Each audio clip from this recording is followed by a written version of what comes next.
오늘 우리에게 주신 하나님의 말씀 함께 찾아 읽겠습니다. 사도행전 9장 31절입니다.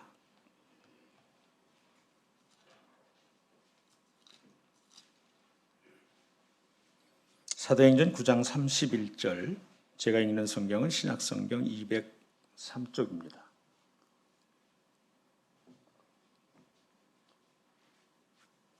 사도행전 9장 31절 말씀 찾으셨으면 다 같이 자리에서 일어나셔서 한 목소리로 받들어 읽겠습니다.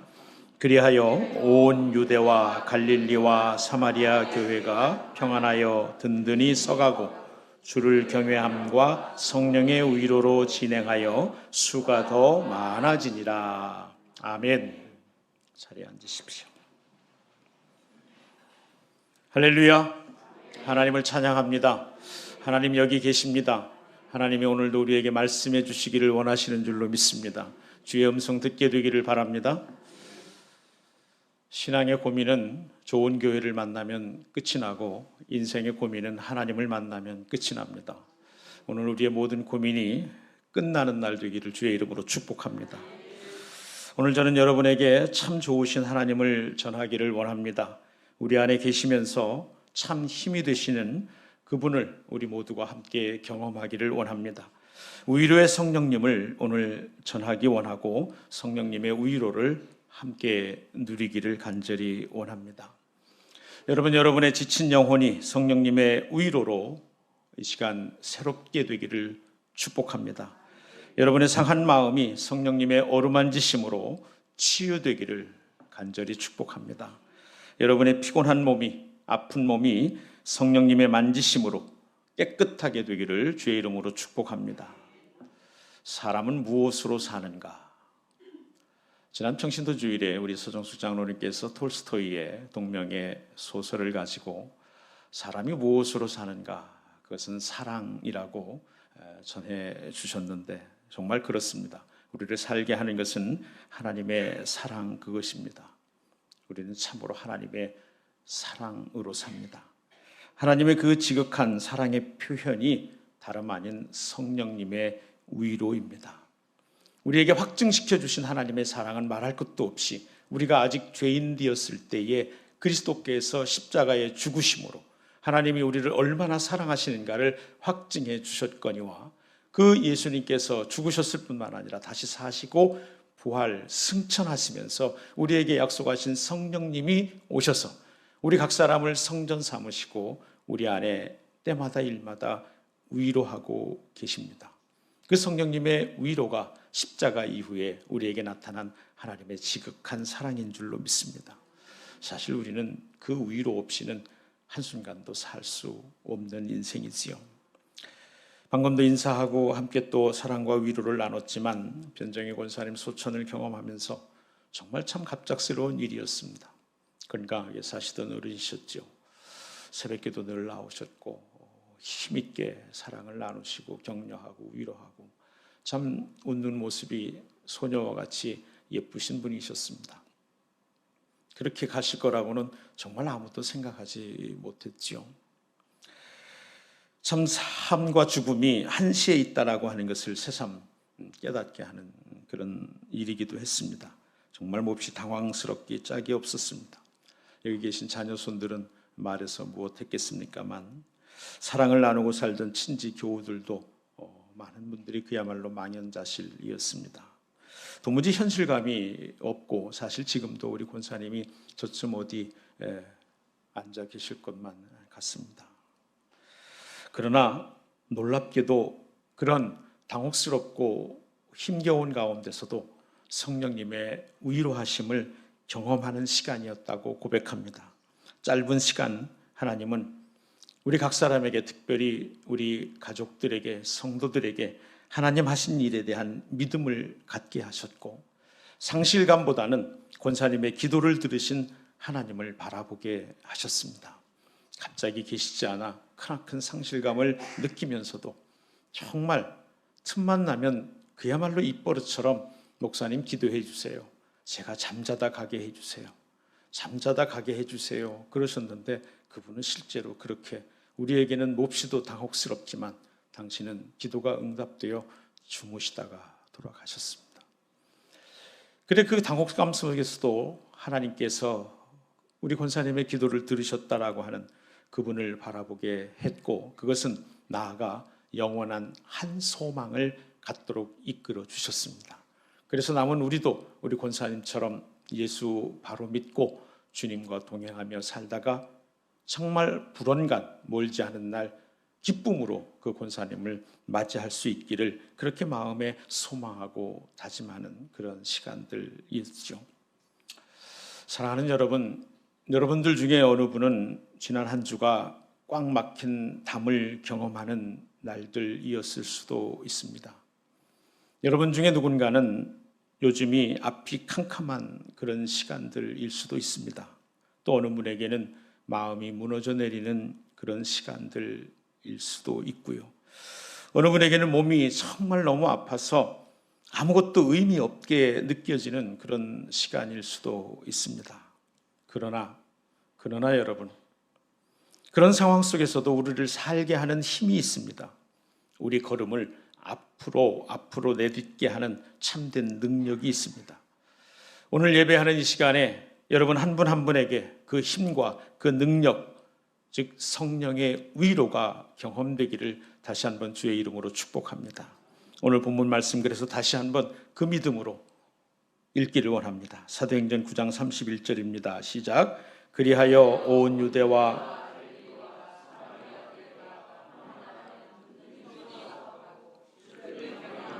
성령의 위로로 진행하여 수가 더 많아지니라. 아멘. 처음 교회가요, 성령의 위로로 진행했다, 이렇게 말씀합니다. 교회를 앞으로 나아가게 하는 힘이 성령님이셨습니다. 처음 교회는요, 우리가 지금 신앙생활하는 것과는 너무나 다르게 참 엄청난 안팎의 박해와 힘겨운 시련들로 가득 차 있었던 교회입니다. 그런데 그 교회가 물러서지 아니하고 앞으로 나아갔다는 얘기예요. 그런데 그 힘이 성령님의 위로하심이었다라고 성경은 말씀하고 있습니다.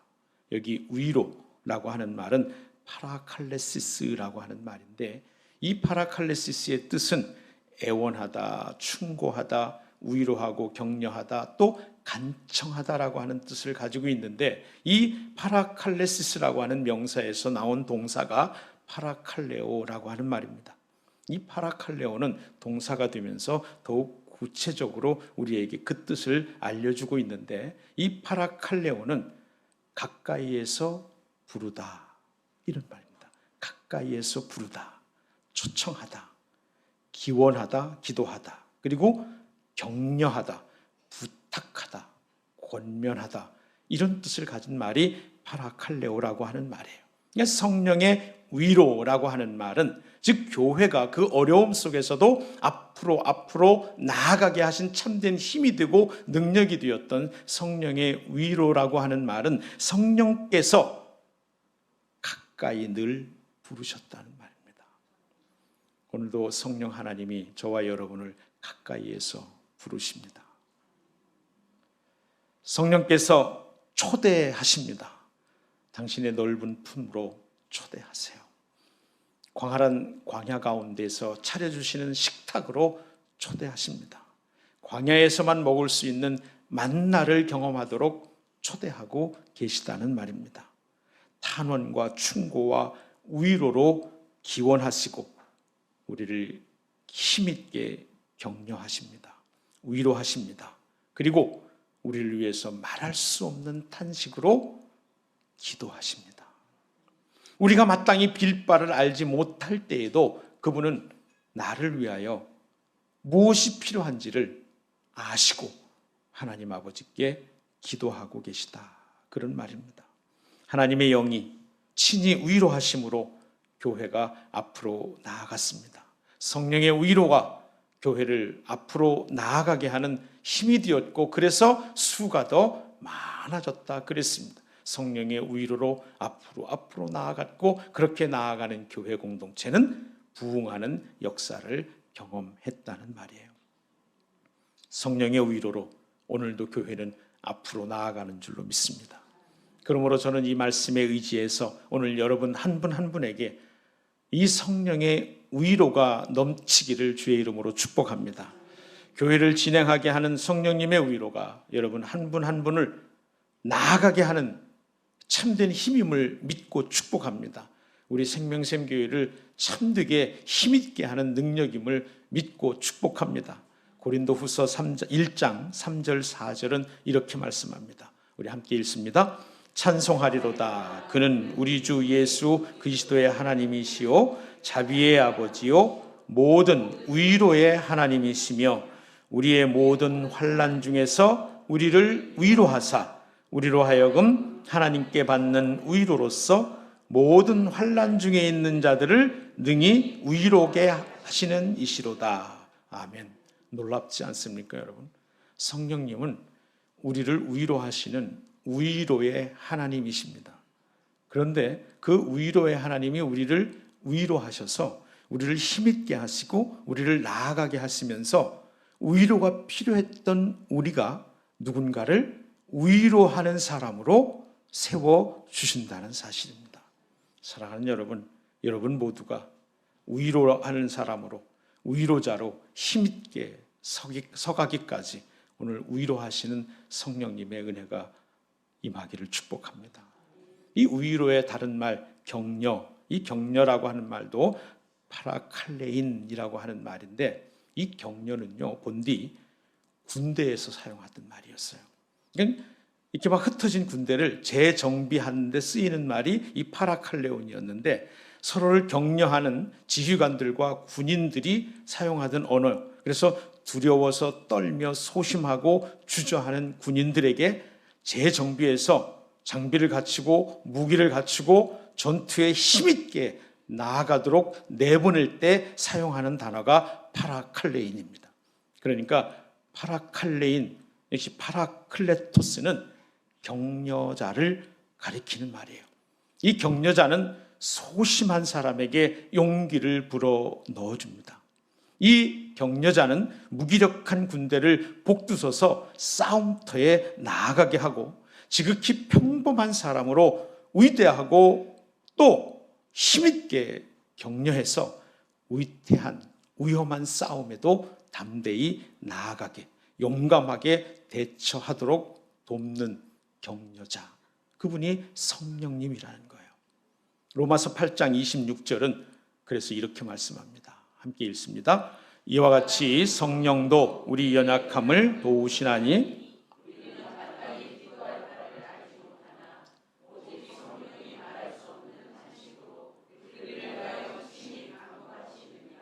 아멘. 그래서 우리는 그 성령님의 도우심으로 다시 할 수 있게 되기를, 다시 할 수 있는 힘을 얻게 되는 줄로 믿습니다. 여러분 오늘 포기한 분이 계십니까? 넘어져 계신 분이 계십니까? 실수하고 실패한 분들이 계십니까? 성령님은 오늘 그런 여러분들을 만나 주셔서 다시 하도록 도우실 줄로 믿습니다. 여러분 멈춰서고 기운 빠져 있고 머뭇거리고 소심해 빠져 있는 분들 계십니까?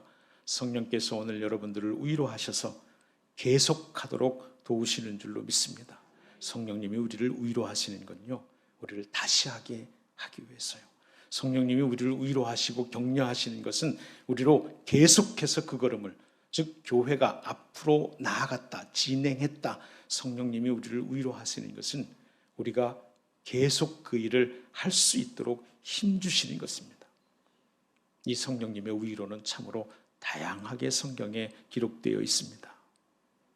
고린도후서 1장 6절에 보면 우리가 환난 당하는 것도 너희가 위로와 구원을 받게 하려는 것이요 우리가 위로를 받는 것도 너희가 위로를 받게 하려는 것이니 이 위로가 너희 속에 역사하여 우리가 받는 것 같은 고난을 너희도 견디게 하느니라. 무슨 말이냐면요, 누군가의 고난이 또 누군가의 위로받는 모습이 우리에게 위로가 되고 힘이 된다는 거예요. 다시 말해 같은 모습으로 함께 함으로써 성령님은 위로해 주십니다. 제가 언젠가 제 경험을 짧게 나눈 일이 있었던 일인데요. 갑작스럽게 소나기가 쏟아진 날이었습니다. 우산을 준비할 틈이 없었죠. 걸어가던 그만, 그럴 때 여러분들 경험하셨을 겁니다. 피할 수도 없었고 가릴 수도 없었어요. 그야말로 순식간에 그냥 이 물에 젖은 생쥐처럼 그냥 홀딱 젖었어요. 머리부터 발끝까지 신까지 다 엄청난 소나기가 순식간에 쏟아져서 말이죠.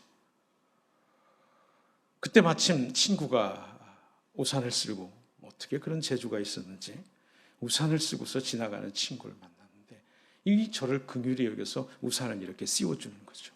근데 우산을 씌워주는 친구가 고맙기는 하지만 영 불편한 거예요. 그 친구 옷이 젖을까 봐.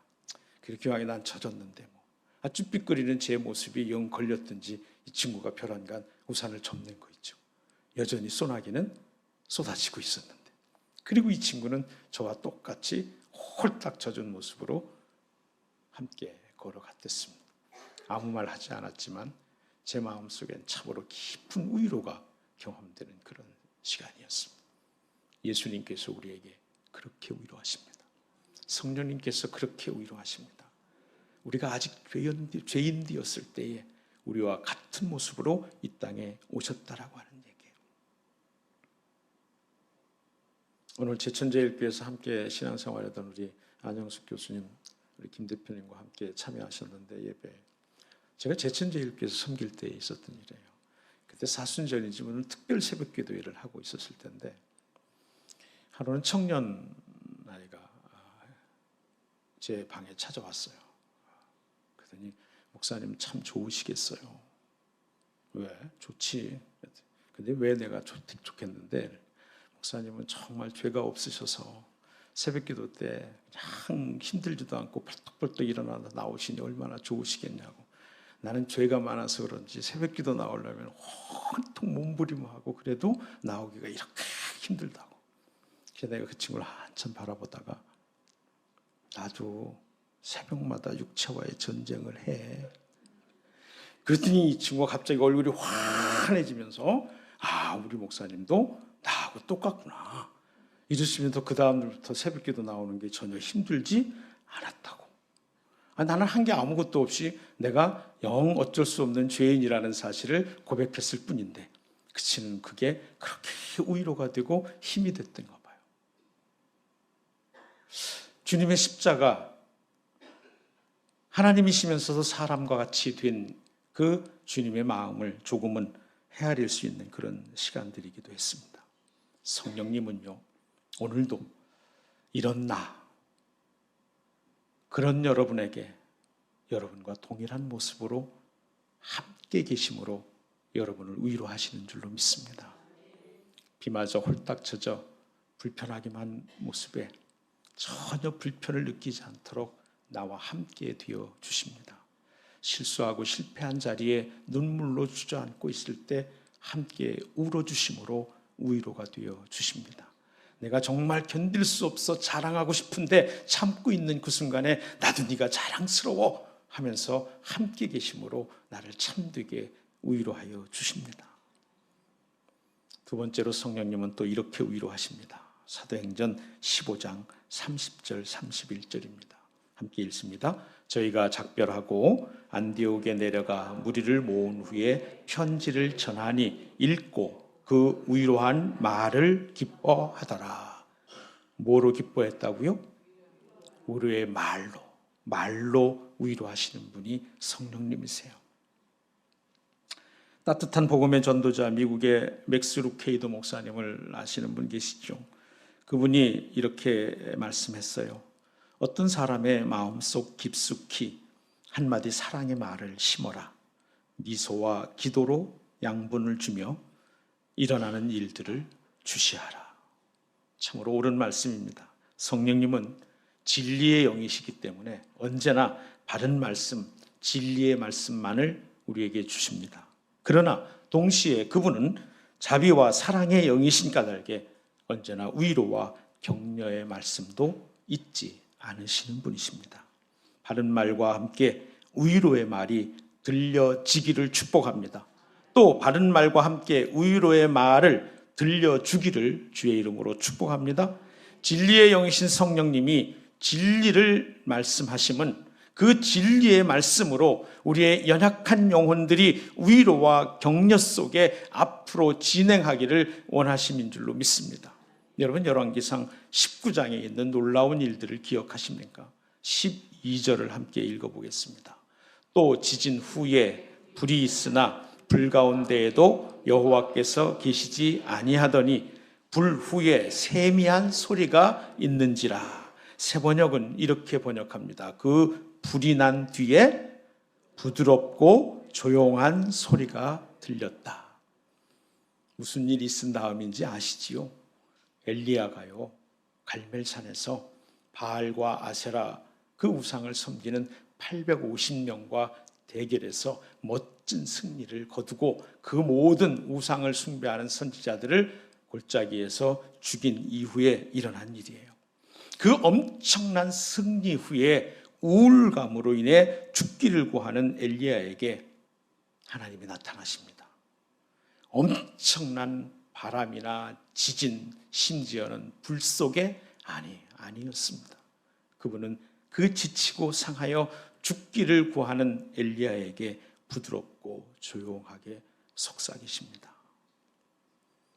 여러분, 이 시간 여러분들이 하나님이 굉장하고 엄청난 일은 특별한 사람에게나 하시지 나 같은 사람에게 어찌 성령의 그와 같은 일이 가당키나 하겠어? 혹 그렇게 지레 포기하고 계시지는 않습니까? 성령님은요, 그 엄청나고 굉장한 곳에 계시지 않으셨습니다. 세미한 음성으로 부드럽게 속삭이며 그 지치고 죽기를 구하는 하나님의 사람에게 말씀해 주셨어요. 주님이 오늘 여러분의 귀에 속삭이시는 음성을 듣게 되기를 축복합니다. 그래, 알아. 안다고. 내가 있잖아. 내가 사랑한다고. 나밖에 들을 수 없는 속삭이는 음성이 지금도 저와 여러분의 귀에 울리고 있는 줄로 믿습니다. 그 속삭이는 말로 성령님은 위로해 주십니다. 세 번째로 성령님은 어루만지심으로 위로해 주십니다. 성령님의 이 어루만지심은 엄청난 역사를 일으키는데요. 그 열왕기상 19장 5절로 7절을 우리가 한번 읽어보겠습니다. 함께 읽습니다. 로뎀나무 아래 누워 자더니 천사가 그를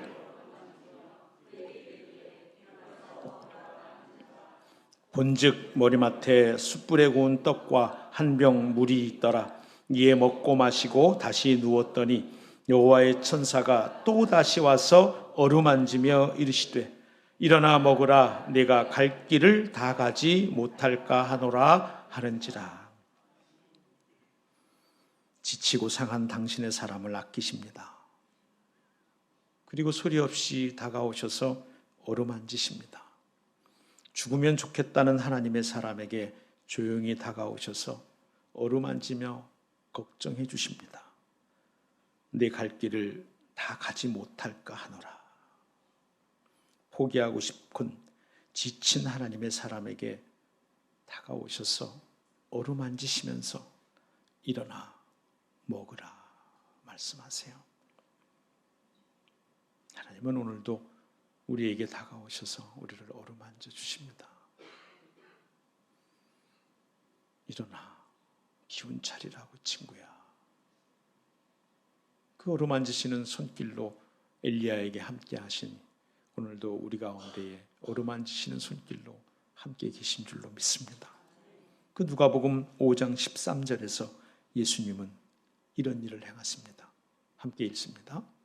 예수께서 손을 내밀어 그에게 대시며 이르시되 내가 원하노니 깨끗함을 받으라 하신데 나병이 곧 떠나니라. 아멘. 여러분, 나병, 그전에는 그저 문둥병이라 했지만 그 말이 비하하는 말이어서 그렇게 쓰지 않고 나병 또는 한센시병이라 하는데요. 예수님 당시의 나병은요, 저주받은 병이었고 공동체에서 떠나 그렇게 숨어 살아야만 했습니다. 사람들에게 발각되면 돌을 던지면서 부정하다. 그래 돌에 맞아 죽든지 골짜기 문둥이 골짜기에 가서 그렇게 소외된 채로 살다 가든지 하는 것이 나병이었어요. 접촉하면 함께 불결해지는 병이 나병이었습니다. 주님은 말로도 충분히 고칠 수 있으신 분이셨습니다. 아니, 옷깃만 스쳐도 나았습니다. 그런데 굳이 성경은 예수님이 다른 병자도 아닌 나병 환자에게 손을 내밀어 대시며 말씀하셨다고 이르고 있습니다. 성경이 하나님의 말씀인 것을 믿습니다. 성경이 그냥 그렇게 생각 없이 아무렇게나 기록된 책이 아님을 믿습니다. 성령의 감동으로 지어진 책이지요. 그런데 예수님이 수없이 많은 병자를 고치신 기적과 이사를 보도하는 가운데에 나병 환자는 내 믿음이 너를 고쳤다라고 말씀하시는 정도가 아니라 그저 웃깃만 스쳐도 낫는 12의 혈루병을 앓는 여인들 정도가 아니라 그 나병 접촉하면 불결해지고 보는 유대인들이 불법을 행했다라고 욕을 할 수 있는 그 상황에서 굳이 손을 내밀어 그 환부의 손을 대시며 말씀하셨다는 얘기예요. 내가 원하노니 깨끗함을 받으라. 나병 환자의 믿음이 아니라 그 천형을 앓고 있는 그에게 내가 원하노니 깨끗함을 받으라. 주님의 원하심이 먼저 있었고 그 원하심은 당시로는 상상할 수 없는 어루만지심을 통하여 고쳐주시는 은혜로 임했다라고 그렇게 누가복음은 기록하고 있는 것입니다. 이 시간 여러분, 하나님이요? 그러면 지레 도망가고 싶고 숨고 싶고 무슨 하나님이요? 아니요. 무슨 목사님이요? 아니요. 괜찮아요. 제가 어떻게 해볼게요.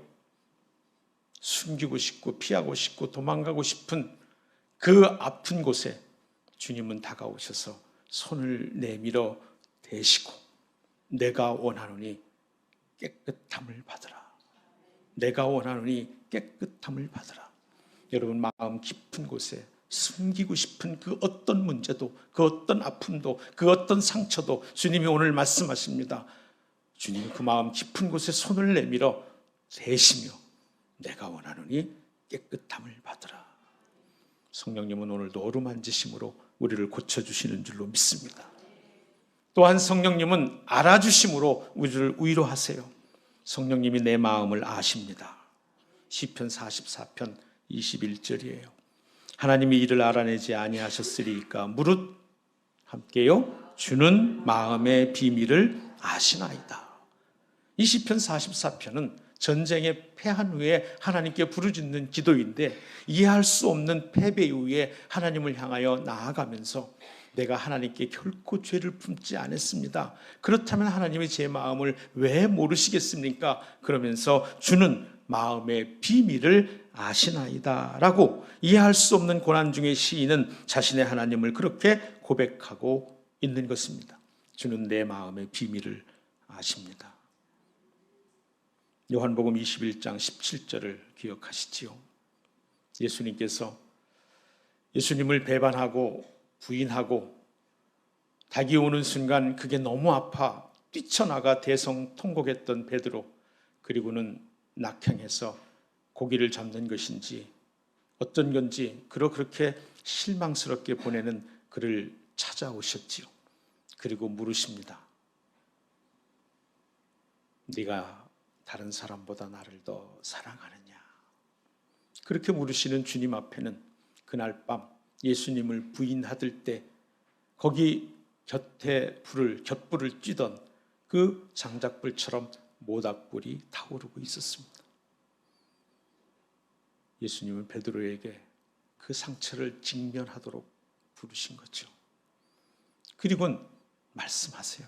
거듭 세 번째 네가 나를 사랑하느냐 그렇게 묻자 베드로가 마음에 근심하여 이르기를 이랬습니다. 이 근심하다라고 하는 이 말은 리페오라고 하는 말인데 고통하다, 슬퍼하다, 서운하다 이런 말이에요.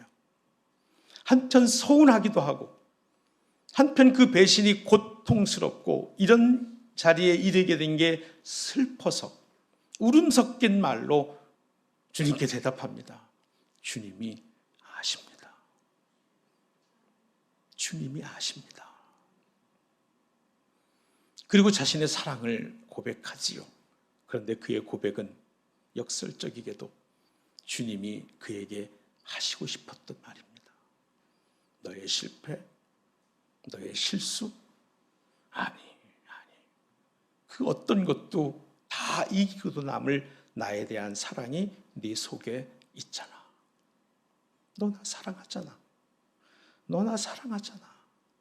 너 나 사랑하잖아. 그것만 필요해. 다른 어떤 것도 중요하지 않아. 그의 고백은 근심하여 슬픔으로 서운함으로 고통 중에 드린 주님 사랑합니다라고 한 고백은 주님이 그에게 하시고 싶었던 말씀이었던 거죠. 주님은 그렇게 베드로에게 참 찾아오셔서 그렇게 위로하시고 알아주십니다. 마음만 아시는 것이 아닙니다. 그분은 나를 이름으로도 아세요. 출애굽기 33장 17절이지요. 함께 읽습니다. 여호와께서 모세에게 이르시되 내가 말하는 이 일도 내가 이름으로도 너를 알미니라. 아멘. 완악한 백성들 때문에 나는 이제 너희와 함께 가지 않을 거야. 하나님이 선언해 버리시자 그 완악한 백성을 위한 중보의 자리로 나아간 모세에게 결국은 그래 함께 갈게. 어떻게 제가 주님이 동행하심을 알겠습니까? 묻는 확신을 위한 모세에게 그렇게 말씀하세요. 내가 너를 이름으로도 알고. 할렐루야. 이름은 혹 동명이 있다 할지라도 그 한 사람을 위한 것이 이름입니다. 어떤 비교할 수 없는 가치로 나 한 사람을 안다는 말씀이 이름으로도 안다는 말씀입니다. 70억 아니 80억의 사람이 있어도 그분의 눈은 나 한 사람을 향하고 있습니다. 그분의 마음은 나 한 사람을 향하고 있습니다. 그게 이름으로도 알며라고 하는 말이에요. 뿐만 아닙니다. 그분의 아심은 우리의 머리털까지 세신 바 되셨습니다.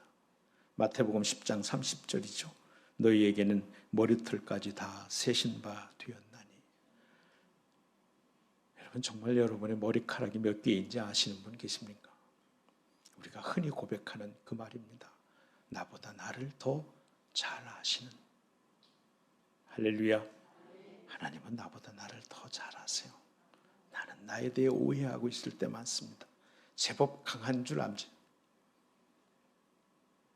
제법 잘할 줄 알죠.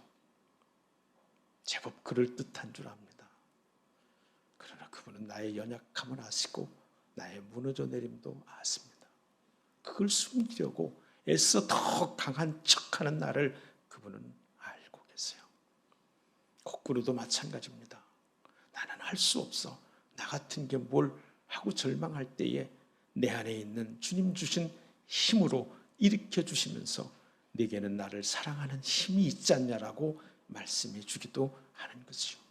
그게 머리카락까지 다 세신 바 되었다는 말씀입니다. 사랑하는 여러분, 그 하나님이 내 걸음도 세십니다. 욥기 31장 4절은 이렇게 욥이 고백합니다. 그가 내 길을 살피지 아니하시느냐, 내 걸음을 다 세지 아니하시느냐. 여러분 오늘 한날의 걸음을 몇 걸음이나 걸으셨습니까? 여러분의 시계가, 여러분이 핸드폰이 가르쳐 주십니까? 그러면 그 걸음이 어느 길로 행하고 어떻게 돌아오셨는지도 낱낱이 기억하시겠군요. 그 걸음의 복폭이 얼마였는지, 그 걸음의 빠르기가 얼마였는지도 다 아시겠군요. 그렇다면 하나님의 사랑의 크기도 알 것입니다. 그만큼 우리의 헤아릴 수 없는 만큼의 크기로 하나님은 구체적으로 나를 알고 계세요. 내 걸음을 세신다라고 말씀합니다. 내 걸음을 세시는 그 하나님이 내 갈 길을 밝히 보이신다라고 말씀해 주고 계세요. 어디로 걸어가야 할지 모르는 내 걸음을 주님이 세시고 내 걸음의 방향을 정하시고 내 걸음의 보폭을 인도하시며 내 걸음에 힘있게 하시는 은혜가 있습니다. 시편 40편 2절에서 그래서 시인은 이렇게 노래합니다. 나를 기가 막힐 운동이와 수렁에서 끌어올리시고 내 발을 반석 위에 두사 내 걸음을 견고하게 하셨도다. 내 걸음을 견고하게 하셨도다. 한번 믿음으로 다시 한번 선포하며 읽습니다. 내 걸음을 견고하게 하셨도다. 환난 가운데서 실질적으로 구원해 주심으로 성령님은 우리를 위로해 주시는 줄로 믿습니다. 사랑하는 여러분, 그 성령님의 위로하심이 실제로 저와 여러분에게 오늘 이 아침에 경험되기를 간절히 원합니다. 요한복음 8장 29절은 이렇게 주님이 친히 말씀하세요. 나를 보내신 이가 나와 함께 하시도다. 나는 항상 그가 기뻐하시는 일을 행함으로 나를 혼자 두지 아니하셨느니라. 여러분은 결코 혼자 걷지 않습니다. 혼자인 것처럼 그렇게 내팽겨쳐진 그런 느낌이 있는 순간에도 주님은, 성령님은 거기 여러분과 함께 계십니다. 주님은 이렇게 마지막으로 승천하시면서 마태복음 28장 20절에 약속하셨습니다. 너무나 잘 아는 이 말씀 함께 읽고 찬양했으면 좋겠습니다. 함께 읽습니다. 내가 너희에게 분부한 모든 것을 가르쳐 지키게 하라. 볼지어다 세상 끝날까지 너희와 항상 함께 있으리라 하시니라. 아멘. 내가 세상 끝날까지 너희와 항상 함께 있으리라. 우리 한번 이 찬양 드리고 하나님께 우리의 믿음을, 우리의 결단을 드렸으면 좋겠습니다.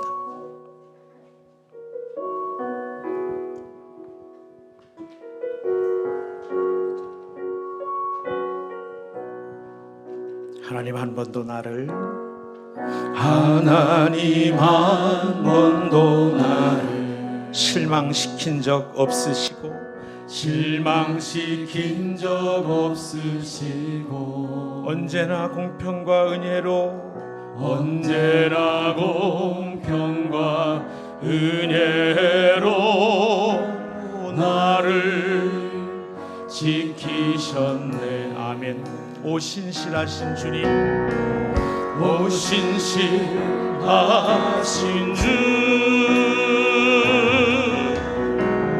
오 신실하신 주, 내 너를 떠나지도 않으리라. 내 너를 떠나지도 않으리. 내 너를 버리지도 않으리라. 내 너를 버리지도 않으리라. 약속하셨던 주님, 그 약속을 지키사, 그 약속을 지키사 이후로도 영원토록 나를 지키시리라 확신하네. 지나온 모든 세월들, 지나온 모든 세월들 돌아보아도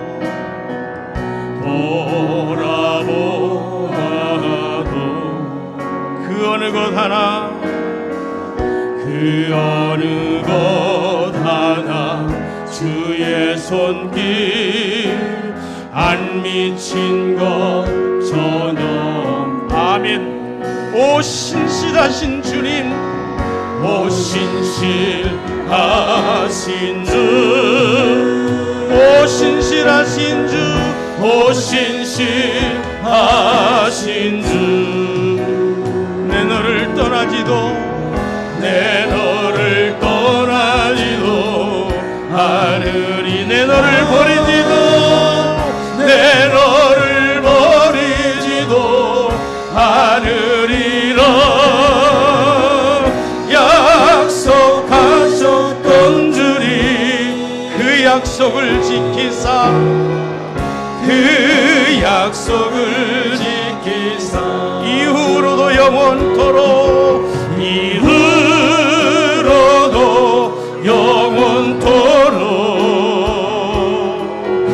나를 지키시리라. 박식 너 기도를 멈추지 마라. 너 기도를 멈추지 마라. 내가 너의 모든 상황을 바로 역전시키리니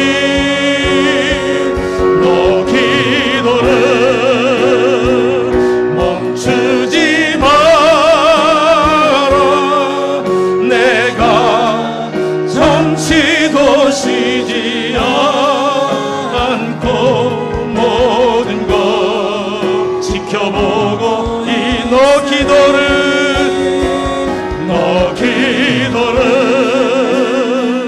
멈추지 마라. 내가 너의 그 모든 상황을 바로 역전시키리니 너 기도를 멈추지 마라. 내가 잠시도 쉬지 않고 모든 것 지켜보고 있으니 바로 역전되리라. 바로 역전되리라. 바로 역전되리라. 바로 역전되리라. 다시 한번 믿음으로 바로 역전되리라. 바로 역전되리라.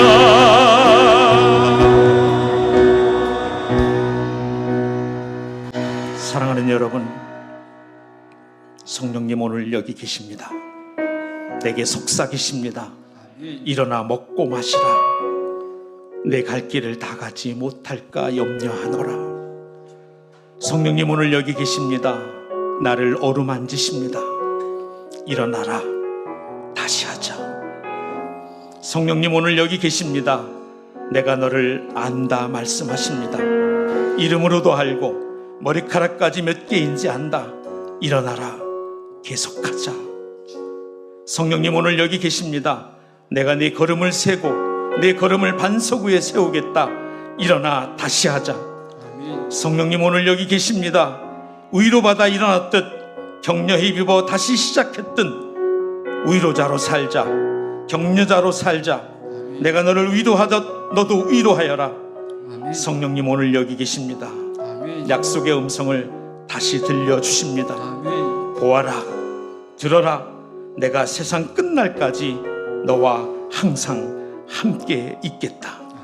그 주님께 이 시간 간절한 마음으로 결단의 마음을 드리는 기도를 함께 올려드리겠습니다. 자비로우신 하나님 아버지, 참 좋으신 주여, 여기 계셔서 속삭이시고 일어나 먹고 마시라. 상할까 염려하노라 말씀해 주신 하나님 감사합니다. 어루만지시고 일어나게 하시니 감사합니다. 안다 말씀하시면서 일어나라 말씀하시니 감사합니다. 내 걸음을 셀 뿐만 아니라 내 걸음을 반석 위에 세우셔서 실질적으로 역사하시고 고쳐주시고 돌파하게 하시고 역전시키시는 은혜로 함께 하시니 감사합니다. 주여, 위로받아 일어나게 해 주옵소서. 주님의 격려에 힘입어 다시 시작하게 해 주시옵소서. 그래야 아버지 하나님 닮은 위로자로 살게 하시고 격려자로 살게 하여 주시옵소서. 주님의 음성 다시 듣기를 원합니다. 내가 세상 끝날까지 너와 항상 함께 있겠다라고 말씀하시는 그 주님의 말씀을 들어 새로운 힘과 위로와 능력 있는 삶을, 승리하는 삶을 살아가게 하여 주시옵소서.